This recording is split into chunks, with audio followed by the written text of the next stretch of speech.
New agents, you just got licensed. Now what?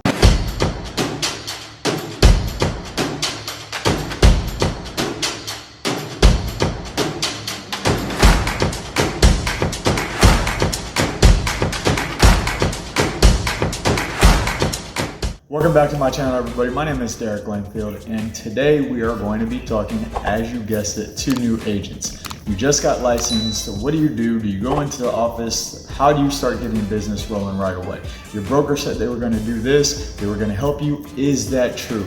Today we're going to get into all of it. We're going to be talking about things that you can do this month to hit the ground running and make sure you are successful in this business. I wish I would have had some of this information when I first started out 8 years ago, because I was closing 2 deals a year. I had no idea what I was doing. I was just sitting at my desk every day trying to figure out how to prospect. What should I do? Should I door knock? Should I cold call? Should I reach out to FISBOs? Should I do this? Should I do that? Social media was almost non-existent at the time. It was in its very early stages, and I had no idea what I was doing. Luckily enough, over the last few years, I've been partnered with the right people, mentored by the right people, featured in Yahoo Finance, certified by Ryan Serhant, 6 figures a year, and even over 6 figures over the last few months just from social media and referrals alone.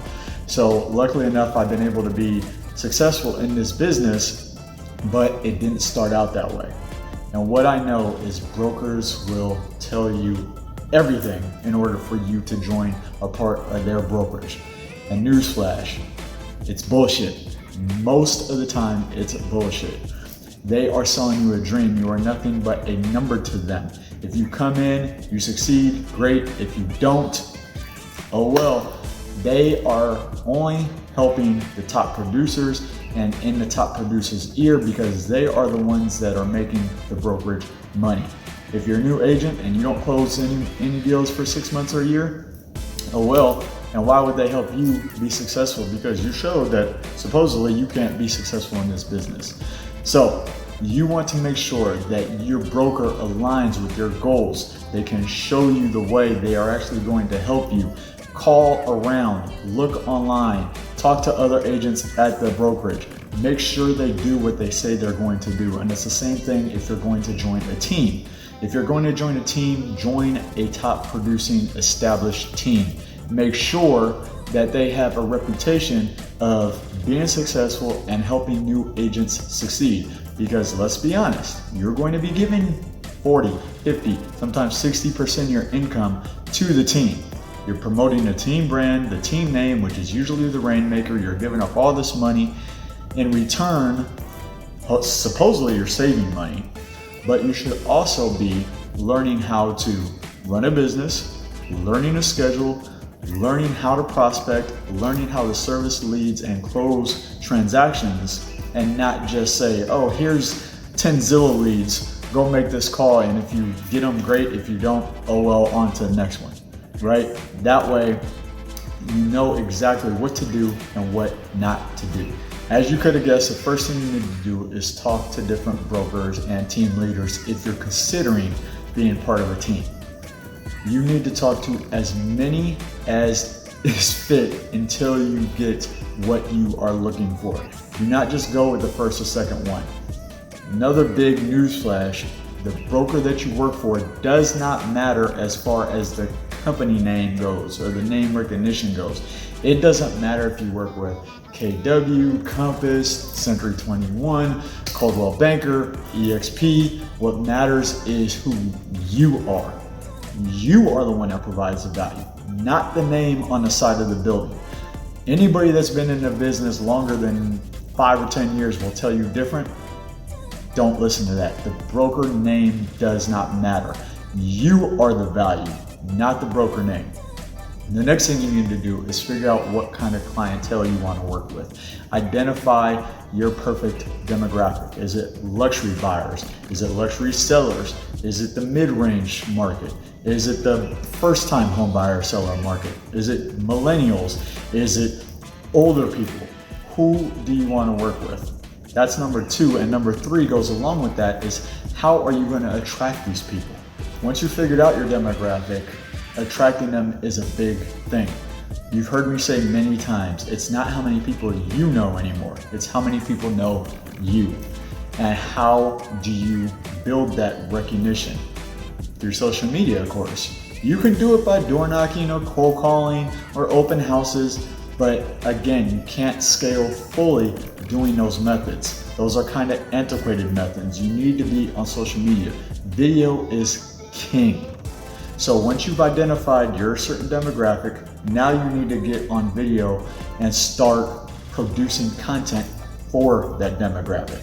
If you want to cold call and door knock and open house, you can do that too, but make sure that it's going side by side with building an online presence, because if you're not building an online presence, you will be left behind in the next 6 months, 18 months, 3 years.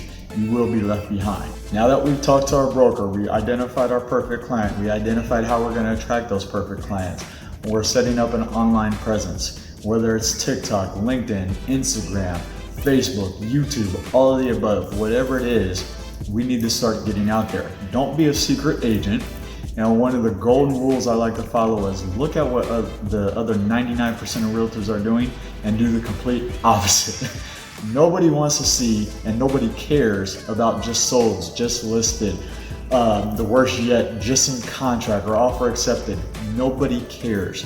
What you have to do is get online, get on video, show who you are, show your face, provide a value, maybe doing community videos, driving tours, walking tours, featuring local businesses. You are not just a real estate agent or a realtor, you are a community service expert. And once you go out and start featuring local businesses, guess what? They kind of feel indebted to you and they can start referring you business as well. So it's a win-win. But start putting out videos, start showing who you are and your personality, and be creative. If you're more serious and laid back, be that, but don't be something you're not. You want to personalize it, you want to tell people your story, and you want to show people who you are. That's how people know, like, and trust you, and ultimately want to work with you. The next thing we're going to do is start networking. Start going to networking events, start hosting networking events. That's even better because people are coming to see you, people are coming to your event, and everybody you're inviting will ultimately know who you are and what you do and start referring business to you. What's better than one person trying to sell yourself?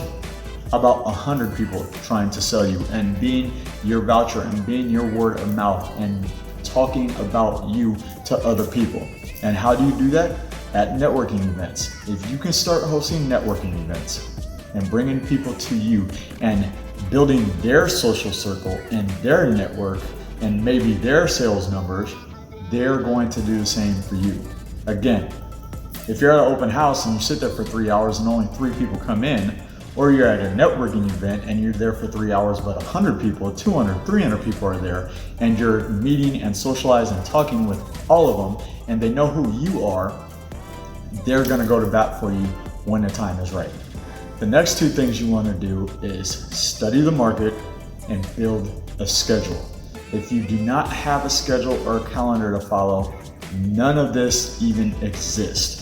If it's not in your calendar, it doesn't exist, you're not going to follow through on it. So make sure you have a schedule. Like if you were a 9-to-5 employee, make a calendar and a schedule so you know what you have to do daily, and you know your daily goals, your weekly goals, your monthly goals, your yearly goals, and make a to-do list of all the important things for that day or for that week. That way you know, okay, I can start checking each one off as the day progresses, and you can feel more accomplished. You can feel positive about yourself, because there's nothing worse than not having a productive day and feeling sorry for yourself or miserable at the end of it. Studying the market is going to be key, because the first thing that generally happens when you meet somebody is they always ask, how's the market? And you do not want some generic answer about, oh, it's a buyer's market, it's a seller's market. They generally want to know what's happening. Is it a good time to sell? Is it a good time to buy? Is it both? Why? Right? And you don't have to spend 30, 40 minutes with them, but have a few good bullet points of what you can talk about. Now, when you're talking to clients as well, you can also advise them about what's happening in the market. How many properties on market in their specific area? What's the percentage that are selling over list, under list? What's the average days on market? What's going on? Is it, like we were in 6 months ago where you just put a property on market and it sells in 2 hours?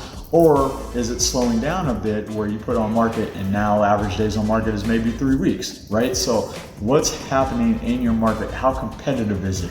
What are strategies that you can do to get going in this market and get offers accepted and sold? What is going on in the market and how does it relate to that specific person? If somebody asks you, how's the market? Ask them, well, that depends. Are you a buyer or are you a seller? Are you a renter? What are you looking to do, right? Like, turn it around on them and find out what they're looking for, because then you can know how to tailor the conversation to them. The final thing you should do is leverage your warm market, leverage your sphere, make an announcement, tell the world, shout it from the rooftops that you are in real estate. You made a career move, you joined this broker, you partnered with the Wolfpack, you partnered with whoever, and you are now in real estate and you're ready to serve them. And those are usually where the first few deals come from, is from your sphere, your friends, your family, your previous coworkers, anybody that might know you. Those are generally where the first deals come from. So make an announcement on every social media platform, and don't be afraid to tell people that you made a career move into real estate. It's actually a good thing, and people need to know about it, and let them know how excited you are. Let them know everything that you're learning and everything that's happening in the market. Trust me, if these people know you and they already like you and trust you, they will work with you. That's where your first few deals will come from. That's it for today's video, everybody. Thank you so much for tuning in. If you got value out of it, please consider liking and subscribing to the channel. We are a new channel. Any like and any sub helps us grow and it helps get the word out. Please also share it if you know somebody that'll get value out of this. If you're looking for more information or more resources, check down below in the description. We have content guides. We have guides on 50 ways to generate business right now. We even have our full YouTube strategy guide, which is allowing first and second year agents to close 60, 70, $100 million strictly from YouTube with nothing else. So if that's appealing to you, please check that out. Or if you just want to talk and discuss your business or have questions for me, my schedule and calendar is down below as well. Thanks so much, guys. See you on the next one.